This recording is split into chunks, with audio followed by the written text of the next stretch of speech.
sembah Yesusku, Engkau Rajaku.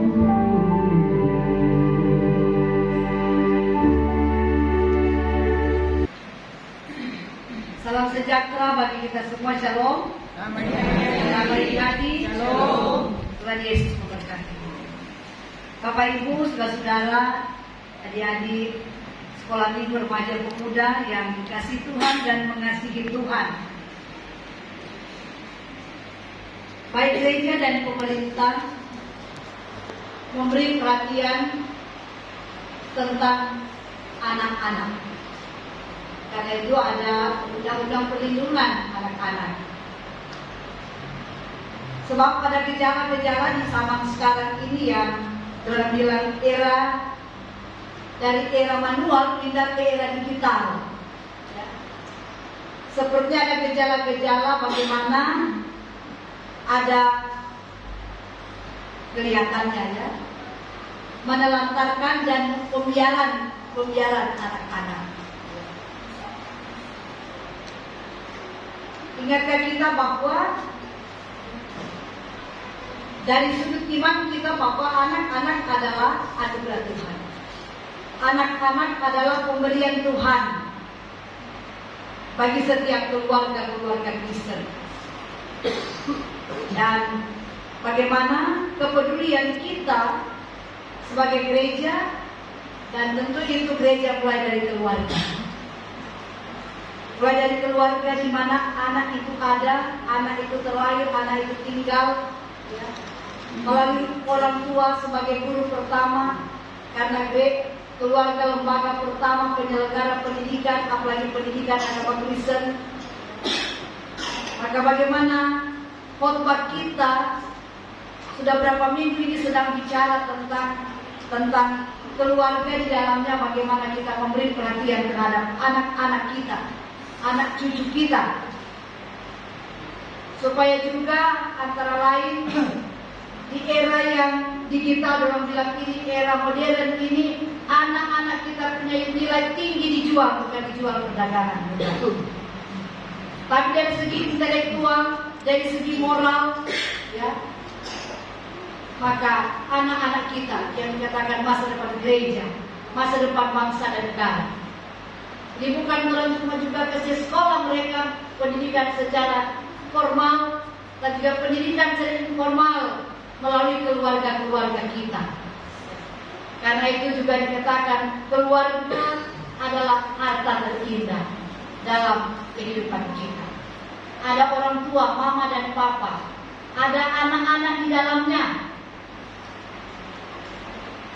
Saudara-saudara kekasih di dalam Tuhan Yesus Kristus, dari bagian Alkitab tadi yang orang lihat, ya, bagaimana dalam tema bulanan peranan keluarga dalam gereja di tengah-tengah masyarakat. Itu tema gereja kita. Dalam tema mingguan, sambutlah anak-anak dalam namaku.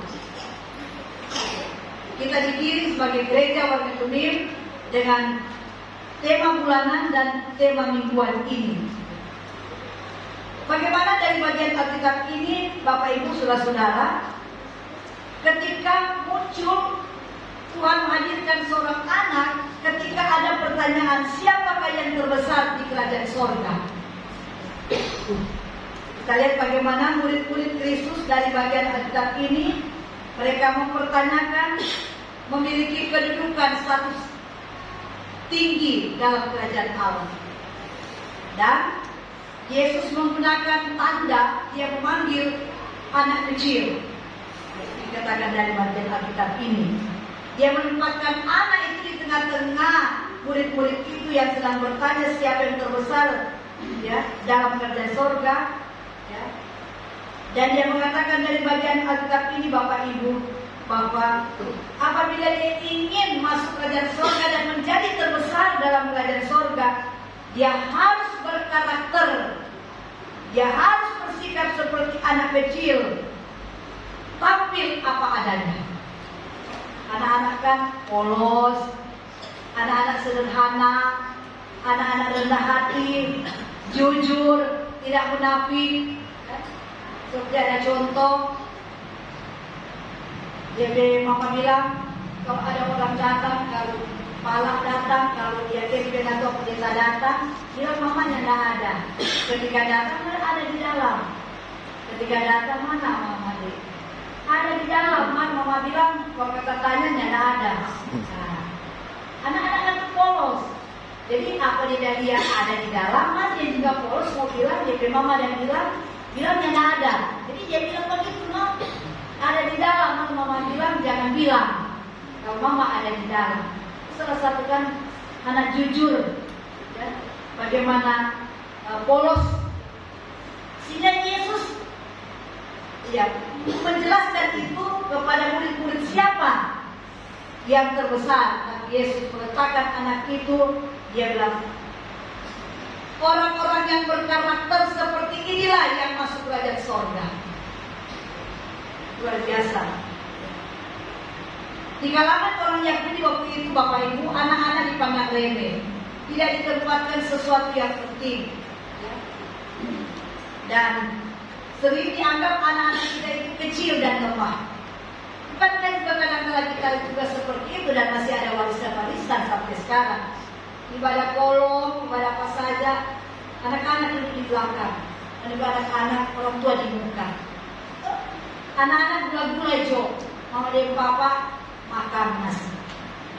Sering begitu. Dianggap anak-anak itu belum memiliki apa-apa, hanya dorong nggak tahu apa-apa. Jadi biar anak-anak kecil kan sudah rumah di muka, kalau datang di belakang.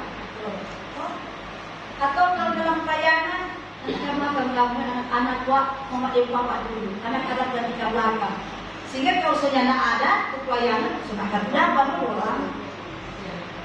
Karena masih melihat bahwa anak-anak itu masih kecil, lemah, tidak berdaya, tidak belum bisa memberi kontribusi positif, ya. Apakah dalam berjemaat bermasyarakat, termasuk dalam keluarga, apakah ada orang terbagi hanya cuma untuk makan dengan. Jadi orang tua yang kesal, mereka anak nakal, kok masih anak 2 tahun 3 tahun suruh kerjakan itu bagaimana? Dia kok bilang hanya untuk makan mana? Mereka kesal anak-anak kita nakal. Anak-anak kita kadang-kadang di masa-masa 5 tahun ke bawah dengan karakter yang suka ikut mau, ini menimbulkan kekesalan orang tua. Di situ kadang-kadang orang singkirkan anak-anak kita. Ya, banyak terjadi kan sekarang. Orang lihat di televisi di mana saja, orang tua bukan hanya membuang anaknya baru lahir, tidak mengizinkan dia lahir ke dunia.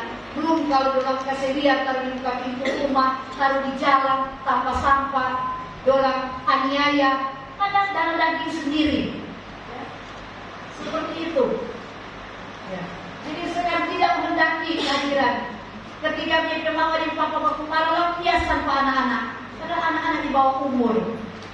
Karena itu sekarang saya katakan tadi, pemerintah juga melihat itu ada undang-undang perlindungan terhadap anak-anak kita, dan gereja melihat itu mereka adalah anugerah Tuhan, titipan Tuhan bagi orang. Sebagai keluarga, sebagai gereja, bagaimana mereka diberi ruang, ya, diberi tempat, ya. Karena itu bacaan tadi Yesus bilang kalau kamu murid-murid seperti itu bertobat, ya, dia katakan sikap ambisius yang mengejar itu kamu harus bertobat, belajar kepada anak-anak kecil itu, ya. Karena mereka kata tidak sombong, ya. Mereka merasa mereka ya apa adanya, ya. Dan justru dia bilang, ya sudah dorang itu yang memiliki kerajaan surga. Bapak Ibu saudara-saudara, dia lagi lebih mempertegas dari bagian Alkitab selanjutnya karena ada 2 poin di sini.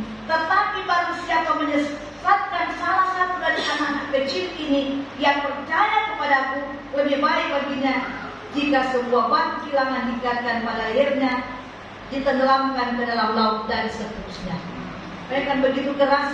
Tuhan Yesus mengatakan di sini, ya, bagaimana menghindari dosa, ya, melakukan dosa terhadap anak-anak itu. Begitu keras dia mengatakan dari bagian Alkitab ini, ya, bagaimana Yesus Kristus mengingatkan agar murid-muridnya jangan menganggap rendah anak kecil dengan mengatakan bahwa ada malaikat di sorga yang selalu memandang mereka. Mereka juga diperhatikan. Bagaimana Yesus memberi perhatian sekiranya murid-murid tidak menghina anak-anak ya, yang dianggap rendah.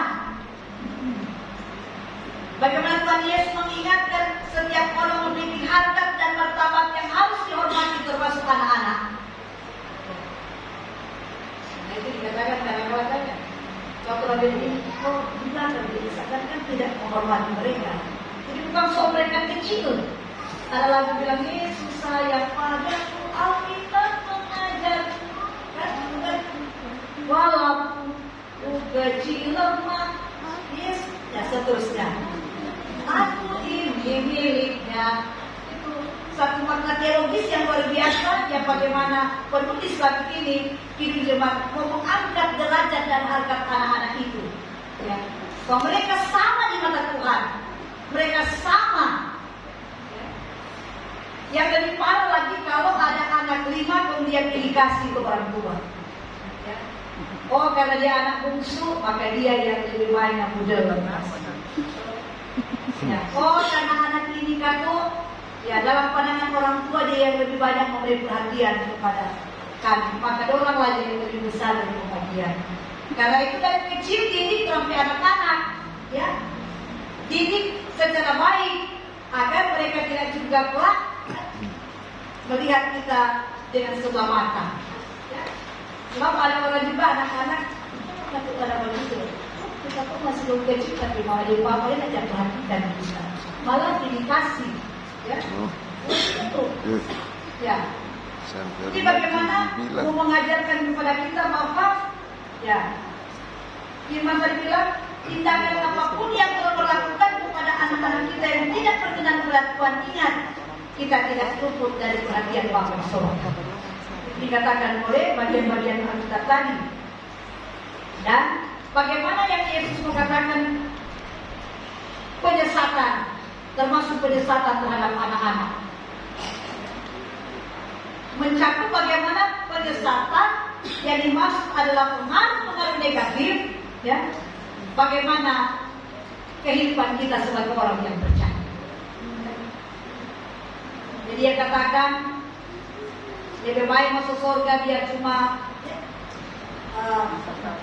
mungkin tangan sebelah, mata sebelah daripada utuh. Mari selama kau hidup, kau hanya hidup dalam penyesatan, hidup dalam dosa. Ya, seperti itu. Masih jauh lebih baik.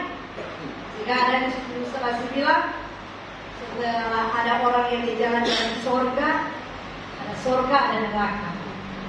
Di surga cuma tadi nggak ada tabembel, nggak masuk surga. Ada utuh. Oh, ya. Di surga cuma kaki.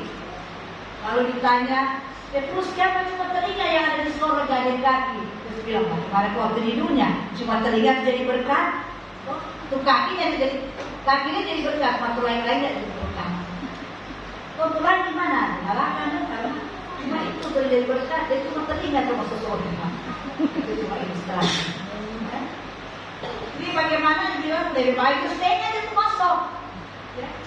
Tapi dia bersih dan utuh daripada ya, seutuhnya itu. Jadi bagaimana ini juga mengingatkan selain dikatakan penyesatan itu terhadap anak-anak yang menempatkan setidak benar, bagaimana kita juga kiranya menempatkan diri kita tidak tergoda dengan hal-hal negatif. Apalagi di dunia yang modern ini, Bapak Ibu saudara, ya, begitu banyak tawaran-tawaran yang boleh datang ditawarkan kepada orang siapapun dia. Tidak melihat dia pejabat kah dia, orang biasa-biasa kah dia, pendeta kah dia, diaken kah dia, penatua. Bagaimana tawaran godaan itu bisa datang, ya, yang menyesatkan kita, ya, sehingga kita tidak jadi berkat, kita jadi batu sandungan. Menyesatkan iman kita, harapan kita, menyesatkan tanggung jawab kita, ya. Dan kali itu firman mengingatkan murid-murid, ya, dalam bagian Alkitab ini, tetapi juga orang sekarang ini dari bagian Alkitab ini. Jadi pada dasarnya saudara-saudara, Firman mengingatkan ini, ya. Jangan terjadi penyesatan terhadap anak-anak kita lewat kita tidak bertanggung jawab atas kehidupan lewat pendidikan pengajaran terhadap anak-anak kita. Firman ini mengingatkan orang saudara-saudara bahwa pentingnya dalam satu kehidupan kita belajar kepada anak-anak seperti tadi dikatakan kehidupan anak-anak. Bagaimana hal positif yang dilakukan karakter anak-anak, ya, bagaimana mereka punya hubungan yang indah di dalam punya hubungan yang dikatakan tadi rendah hati, jujur, polos, ya apa adanya. Bagaimana kita belajar pada karakter anak-anak kecil itu. Yesus menunjukkan lagi bagaimana sikap yang harus dimiliki. Dan mari bagaimana memulaikan itu dalam keluarga kita. Mulai keluarga kita, karena itu keluarga adalah lembaga pertama, ya, di mana setiap orang belajar tentang arti mengasihi, arti menghormati, arti merendahkan diri dan arti tanggung jawab. Mulailah dari keluarga. Karena keluarga adalah gereja kecil.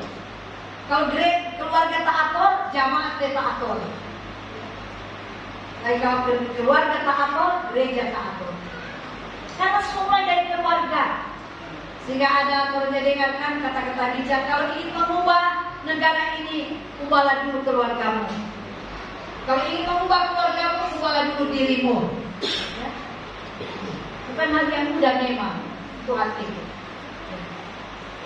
Dan mari, Bapak Ibu saudara-saudara, kalau mau kita juga kita lihat saya katakan tadi, kalau ada pembiaran terhadap anak-anak kita di lingkungan kita, mari firman ini mengarahkan kita bagaimana dengan tema kita sekarang ini, ya, peranan keluarga dalam gereja dan masyarakat. Bagaimana menyambut anak-anak dalam nama Tuhan sebagai anugerah Tuhan. Menantang kita, saya dan saudara-saudara, Bapak Ibu saudara-saudara sekalian, ya. Bagaimana firman ini mengajarkan kita benar-benar memiliki tanggung jawab untuk melindungi mendidik anak-anak kita sebagai berkat Tuhan. Ya. Mari kita memberi pengaruh positif dan teladan bagi anak-anak kita. Ya. Agar kita juga saya katakan tidak terjadi penyesatan. Mulai dari anak-anak dan dalam keluarga kita. Memang tidak mudah menjadi teladan. Kita memberi pengaruh positif bagi anak kita. Kali hari Minggu, mari tolong ajar anak-anak kita beribadah. Ada sekolah Minggu, ya, mengikut perkembangan. Ada anak remaja, ada anak tamu, ada pemuda dan sebagainya. Mulai dari keluarga, mereka tolong menjadi teladan positif dalam keluarga. Jangan kata orang suruh orang di anak masuk gereja, dia sendiri tidur. Orang lebih di gereja, Jo. Ya kan dia mama kumpul baju kotor, baju cuci.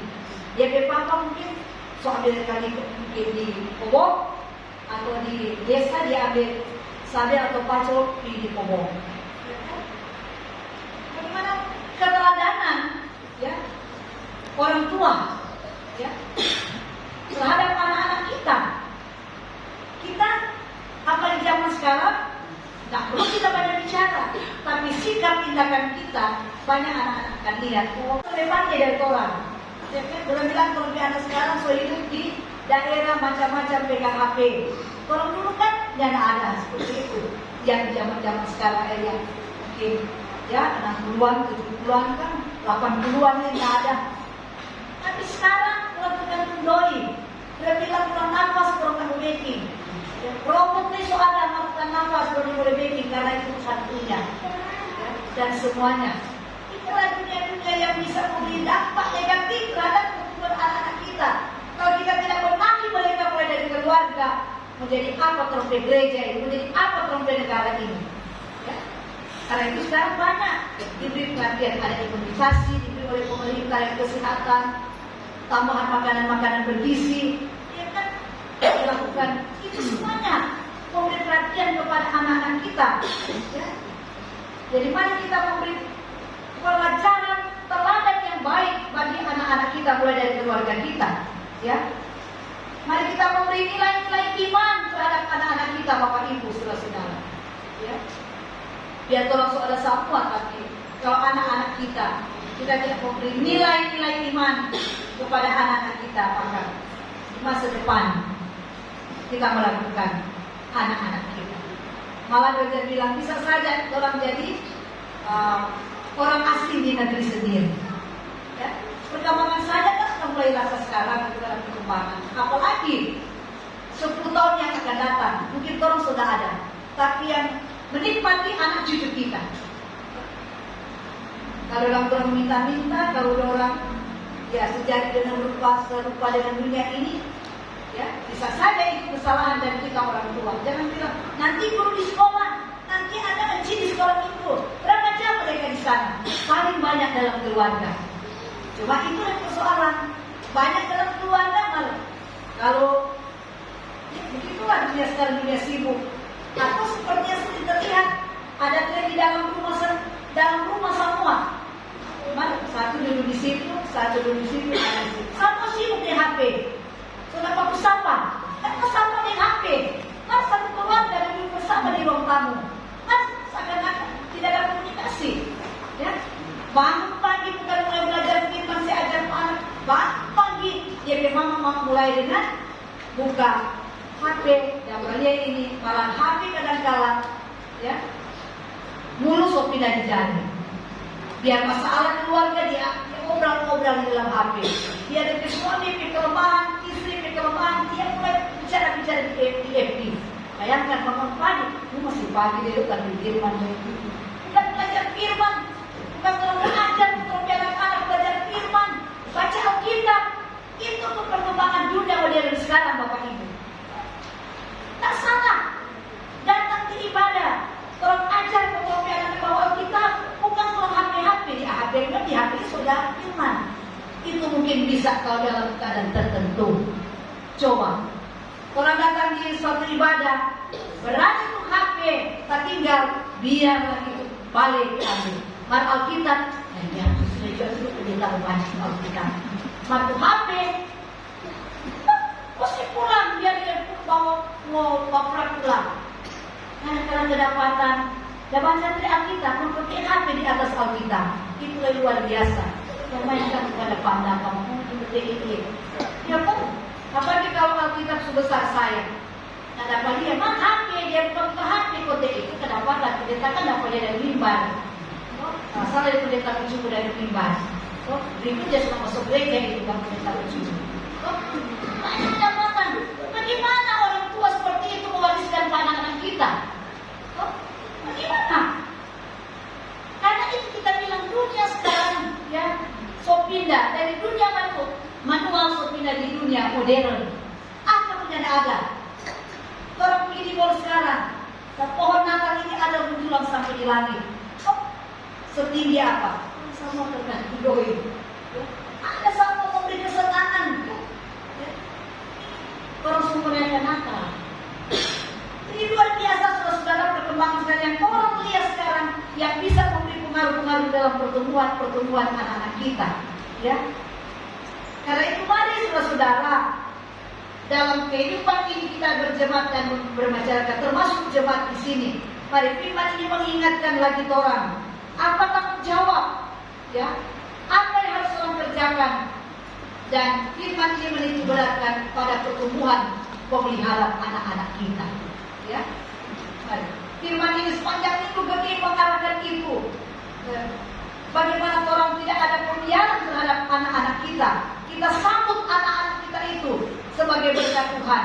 Kalau dia rasa itu berkat Tuhan, benda yang termahal, maka dia akan berlakukan, ya, sebagai manusia. Orang tahu anak ini anak kebutuhan, di mana anak ini kepinginan. Ya. Semua merayakan Natal. Biasanya mama-mama kan kalau nak dua pasang baju Natal bagi jadi apa? Belum pada anak-anak. Setelah Januari masuk sekolah dari anak kecepatan itu robe-robe. Ya. Begitu Pak. Biar kamu lagi kalau mau bilang kebutuhan di Natal, maka si anak soleh perlu lagi kamu beli kecepatan robe karena kebutuhan. Kalau Natal boleh ada pohon Natal.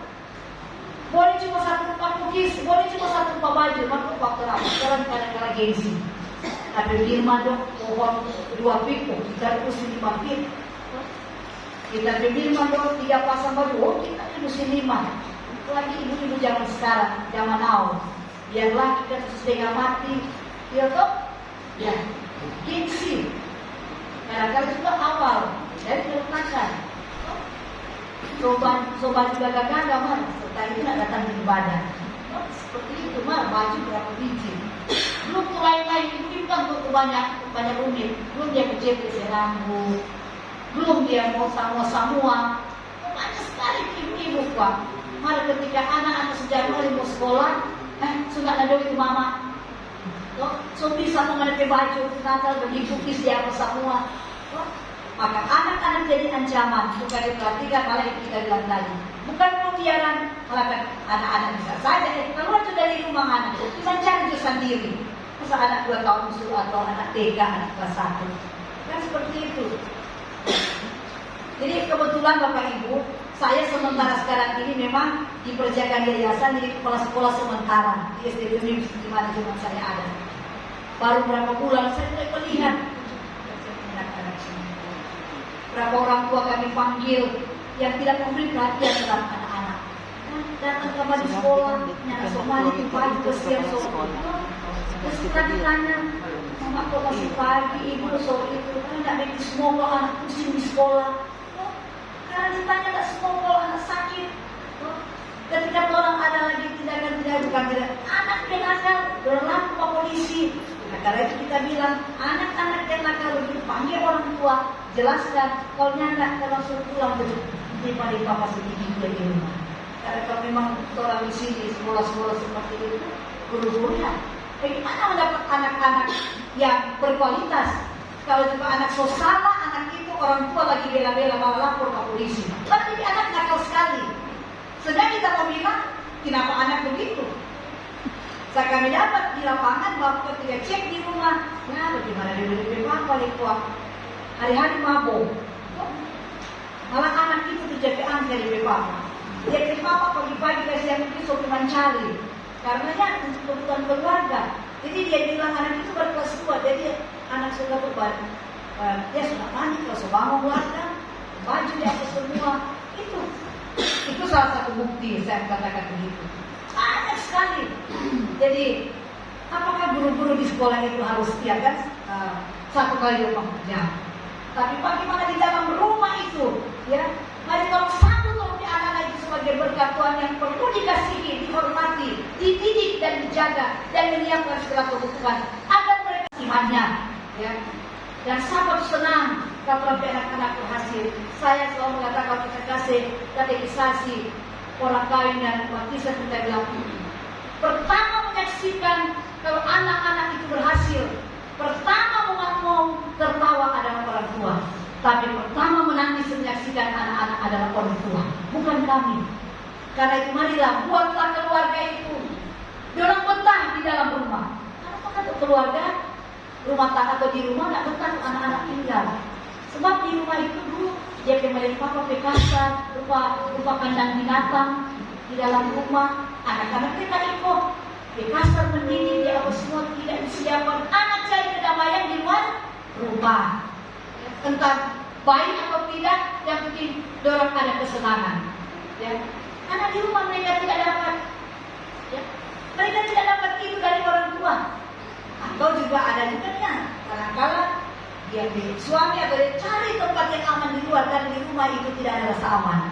Mari buatlah rumah kita anak-anak rasa aman, ya. Buatlah rumah kita anak-anak tempat berteduh. Dan dari situ ada pengajaran pendidikan orang tua yang baik, bijaksana, penuh cinta kasih terhadap mereka. Apalagi kalau anak-anak itu yang saya katakan dibentuk oleh lingkungan yang tidak baik. Ya. Kalau lingkungan sebentuk orang, biar kalau tidak anak nih, orang tua. Kalau baik kalau lingkungan yang baik, kalau lingkungan yang tidak baik, masih umur SD sobat rokok, narkoba, isak-isak, habon dan semuanya. Bagaimana? Ya. Ini saya firman mengingatkan tanggung jawab keluarga, juga itu tanggung jawab pemerintah, tanggung jawab gereja. Tapi paling banyak saya katakan waktu dan kesempatan orang tua di dalam rumah. Tuhan kiranya menolong firman, menolong kita semua. Dan mari setelah kita tanamkan di kehidupan kita, siapa kita orang tua ini, siapa anak-anak kita, semuanya adalah berkat Tuhan. Tuhan menolong kita, Tuhan meneguhkan semangat kita, kerja keras kita, mendatangkan generasi anak-anak yang berkualitas dan bermutu. Jangan cuma berkuantitas, banyak sekali, tapi kualitas. Ya. Demi memang suruh banyak anak, kurang dapat demi sudah bilang. Tapi berkualitas, bukan cuma kuantitas banyak, ini berkualitas. Ya. Jadi banyak anak sudah berkualitas, apa artinya? Ya kan? Tuhan menolong menyertai kita. Amin. Silakan puji-pujian.